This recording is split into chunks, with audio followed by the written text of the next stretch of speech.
esto que sucedió con una persona que fue asesinada y ya hablamos de una circunstancia trágica, no solamente de un padre, de su hija de 15 años, ambos de nacionalidad alemana. Incluso, Iván, hay toda una historia atrás porque siguiendo la huella de quienes fueron los autores de este hecho, la policía encontró evidencias muy importantes en terrenos cercanos a la propiedad. Buenas noches.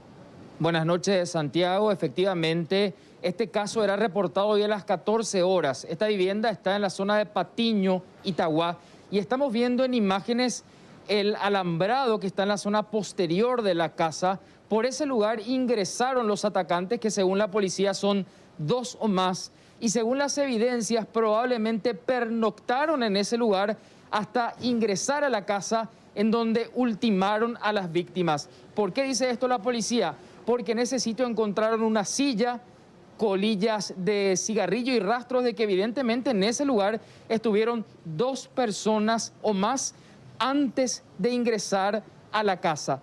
Ya dentro de la casa, probablemente en la madrugada de hoy, los atacantes, que como le decía fueron 2 o más, ultimaron al ciudadano alemán de 62 años, Bernhard Bredow. Este hombre fue asesinado de un tiro que recibe en la zona de la nuca con orificio de salida en la zona del cuello. Pero nos decía el médico forense que este hombre probablemente fue torturado porque según las evidencias, los rastros que encuentran en la casa, el hombre habría sido asesinado estando de rodillas, tenía rastros de otros golpes que probablemente recibió previamente antes de recibir ese balazo, y lo que encuentra la policía también indica que los delincuentes desordenaron toda la casa, probablemente en busca de algún objeto de valor, y se cree que el ciudadano alemán era obligado a acompañar la búsqueda de dinero o de algún objeto de valor. Por el lado de la niña, Lorena Bredow, esta niña de 15 años, lo que se presume es que ella es asesinada en una habitación también de un disparo a la altura del vientre con orificio de salida en la zona de espalda, y luego es obligada a ingresar a una tina que estaba cargada de agua, y según el forense, la joven termina muriendo desangrada dentro de la tina. Toda la casa estaba desordenada, Santi, audiencia, hay cámaras de seguridad, pero resta saber si los delincuentes no se llevaron el DVR. Esta casa está muy cerca de la ruta, pero es una zona que no es muy poblada, es una zona boscosa y la casa más cercana está a por lo menos 2 cuadras. Y estos son los elementos con los que se cuenta, pero vamos a escuchar, antes de seguir dando más información al respecto, al jefe del Departamento de Homicidios, el comisario Hugo Grance, que nos daba detalles sobre lo que encontraron en la escena del crimen. ¿Cámaras de seguridad pudieron confirmar si funcionan, comisario? Estamos también inspeccionando eso, buscando el DVR. Estamos observando que existen cámaras. Hay que ver si existen los DVR o fueron llevados por los supuestos autores. ¿Ellos viven solos, vivían solos? Sí, la información que manejamos es que vivían solos en este lugar. ¿Es una residencia? ¿No funciona como otro lugar o lugar de trabajo, empresa? No, este señor se dedica al arreglo de violines. Es un señor que se dedica a ese rubro. Ya desde su país, él vino hacia acá trayendo todos los elementos y actualmente se dedica, según las informaciones de algunos allegados a él, que se dedica a eso. También tenemos información de que estaban personales albañiles trabajando en este lugar y estamos empezando la investigación en estos momentos. Bueno, qué circunstancia más terrible la que describías, Iván, respecto a cómo se dieron los hechos y el nivel de violencia que utilizaron también, no solo con el ciudadano alemán, también con la hija de 15 años, un nivel de saña feroz por lo que estabas describiendo.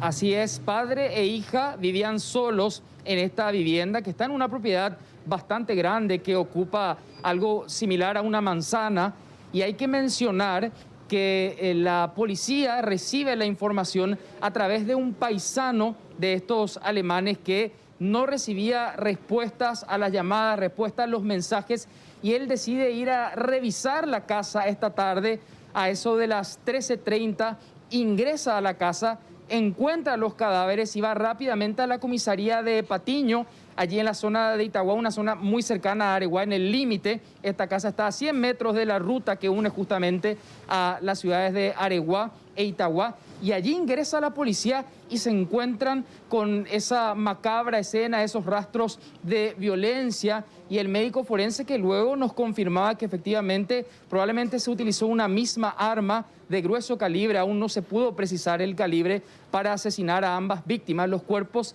serán llevados al laboratorio forense de la Fiscalía para una inspección más minuciosa, pero de forma preliminar podemos escuchar lo que nos decía el doctor Mesa respecto a esa inspección que realizaba los cuerpos. Dale. En el caso del señor, recibió un disparo de arma de fuego, de un proyectil importante, ¿verdad? No sabría todavía precisarte. Fue hallada una vainilla servida en el lugar donde falleció el señor.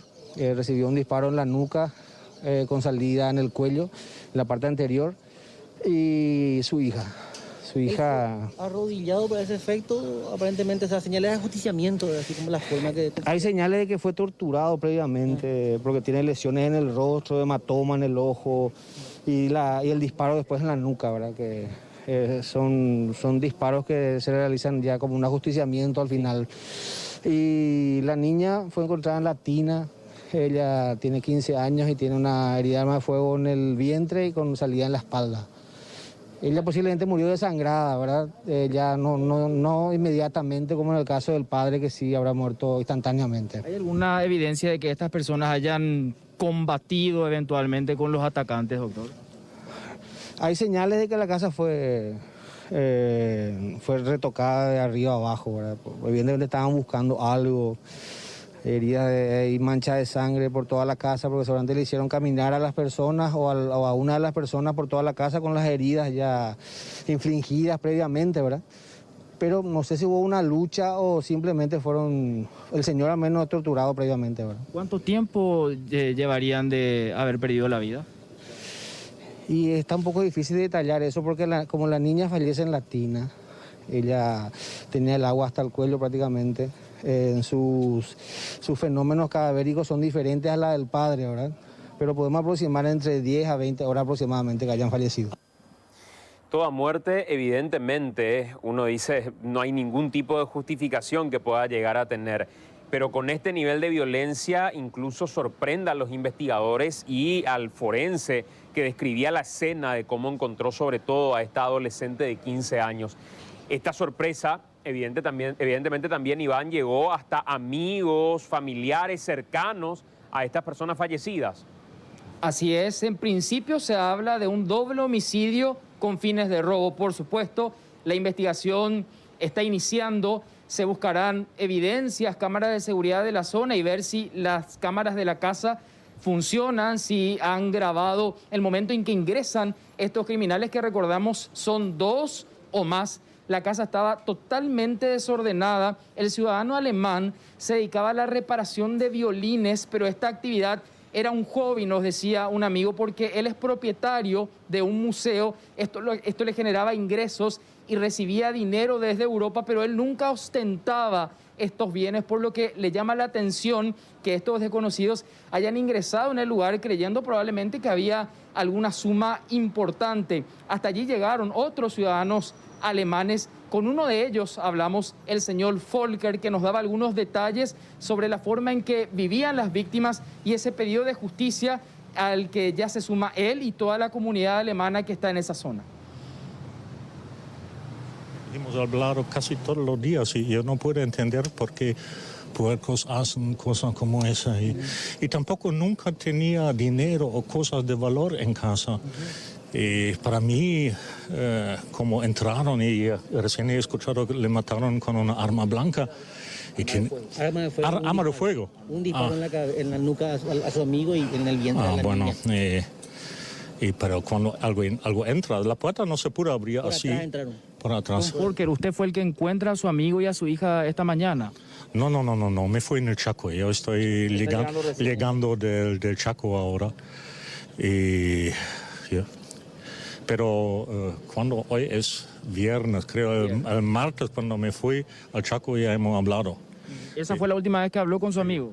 Y su hermana, yo he hablado recién con su hermana en Alemania. No, ella está viviendo en los Países Bajos. Y me ha contado a las 3 anoche, ha hablado con su hermano todavía. A las 3 de la madrugada, la última conversación con la hermana. Sí. O sea, 3 de la madrugada Paraguay y 3 de allá. 3 Paraguay. De Paraguay. Sí. Estaba vivo todavía a las 3 de la mañana, entonces Y sí, hablaba con su... yo he preguntado a su hermana y todavía no tenía ninguna información. Y ella me ha dicho, bueno, tiene que ser después de las 3, porque a las 3 a la mañana en Paraguay hemos hablado todavía. ¿A qué se dedicaba su amigo? ¿Cómo? ¿A qué se dedicaba su amigo? Él es un aristócrata. Tenía dinero, un ingreso de Europa. Tenía un museo y siempre tenía suerte y no era súper rico, pero tenía su ingreso. Qué descripción la que hace el amigo de la familia, que probablemente sirva también como quizá algún elemento para los investigadores para ir uniendo cabos con lo que sucedió. Iván, un dato que mencionabas, hay circuitos en la casa, no sé si dentro, fuera, en qué zonas.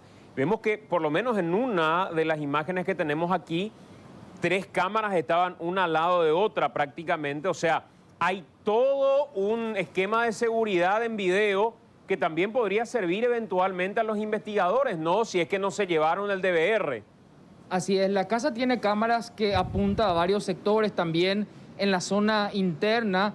Las murallas son bastante altas y además tienen alambres de púa por encima. Sin embargo, los atacantes encontraron un punto débil, por decir de alguna manera, porque ellos terminan ingresando por el alambrado que está en la zona posterior de la casa, que linda con una zona boscosa, que en horas de la noche es una zona totalmente oscura, no se alcanza a ver el movimiento que hay en ese lugar. Ellos cortan el alambrado, pernoctan en ese lugar según las evidencias y luego ingresan para el ataque. Ustedes ya escuchaban, el hombre recibía dinero, tenía ingresos gracias a un museo que tenía en Europa. La niña de 15 años seguía con su estudio de forma virtual en una institución educativa de su país, y esa es la información que se tiene respecto a esta familia que está en nuestro país hace al menos 5 años, porque el ciudadano alemán ya contaba con una cédula y es así que se pudo acceder a mayor información del hombre en horas de la tarde cuando estábamos allí en plena investigación. Ahora se aguardará